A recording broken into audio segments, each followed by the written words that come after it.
Bom dia, meus amores, tudo bem com vocês? Então, damos continuidade ao nosso segundo dia de aula nesse novo formato de videoaula e vamos dar continuidade aos nossos assuntos da matéria de História.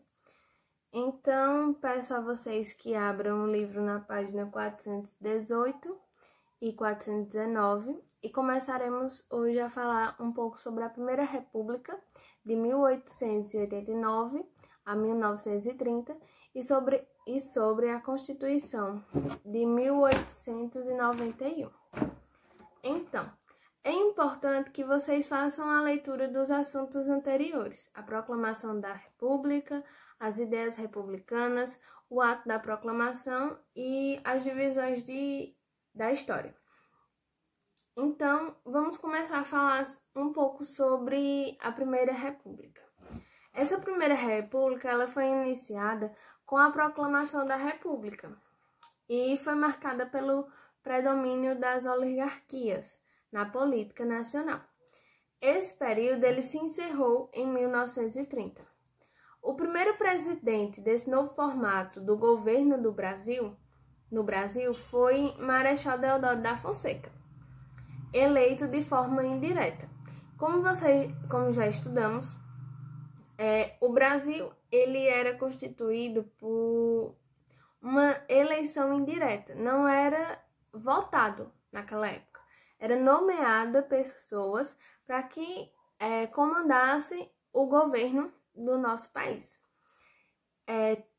Ele tentou consolidar a República no Brasil de forma ditatorial. O que é uma forma ditatorial?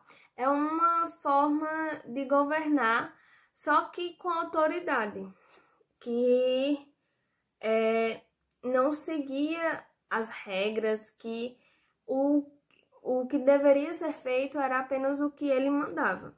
Só que acabou tendo problemas com essa forma que ele governava. Então, ele acabou renunciando em 1891. Após sua renúncia, quem assumiu foi o Marechal Floriano Peixoto. Ele também continuou nesse formato de governo ditatorial. Só que ele conseguiu reerguer a ordem política no nosso país. Então, ele teve bons resultados ao longo do seu governo e conseguiu melhorar os resultados que o Brasil tinha. Já em 1894, foi iniciado o governo oligárquico, que foi eleito o presidente civil Prudente de Moraes. Ele foi o primeiro presidente civil da época. O que isso significa? Significa que ele não pertencia nem ao clero e nem às forças armadas. Ele era uma pessoa, digamos, normal naquela sociedade. Ele não fazia parte nenhuma das elites. O clero quer dizer, ele não fazia parte nem das igrejas, daquele formato, como a gente falou nas ideias republicanas, que existiam 3 setores sociais, que era a Igreja Católica, os fazendeiros e os militares.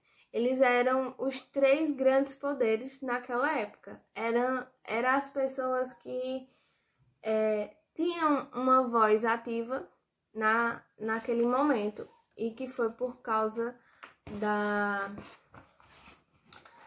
que eles tinham uma participação muito grande na política.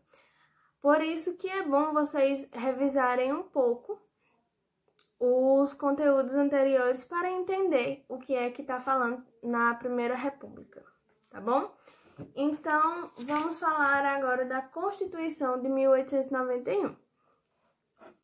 Ela foi a primeira Constituição da era republicana. Ela teve como característica a instituição do regime republicano presidencialista e a separação entre Estado e Igreja. O Brasil passava por um momento de transição do regime monárquico para o republicano. Como a gente já tinha estudado, a igreja ela tinha também o seu poder a partir em cima do governo. Então, ela poderia, naquela época, tomar decisões junto com as pessoas que estavam liderando o governo. Por isso que teve essa separação. E esta Constituição, ela teve teve várias características, e algumas delas foram os três poderes, que é o executivo, legislativo e judiciário. Teve a separação entre a igreja e o Estado, a liberdade de culto para todas as religiões, assim, qualquer religião ela poderia ser praticada naquela época, poderia ser seguida. O direito ao voto, só que esse direito ao voto era só para maiores de 21 anos. A forma de eleger um presidente pelo povo, as pessoas começaram a votar naquela época, e outras mudanças que teve nessa Constituição de 1891 está numa tabelinha na página 419, tá certo? E logo após tem uma atividade com duas questões que vocês farão, e eu peço que me mandem fotos para que eu dê uma olhada e uma corrigida, tá certo? Então, bons estudo para vocês. Espero que tenha sido uma boa explicação. Qualquer dúvida, podem me chamar no privado. Estarei tirando dúvidas se houver. E bons estudos, e espero que vocês estejam gostando dessa forma de ensino por enquanto, até que as nossas aulas voltem ao normal, com nós dentro de uma sala de aula e as explicações sendo pessoalmente, tá bom? Um cheiro para vocês, estou morrendo de saudade de cada um de vocês, viu? Bons estudos!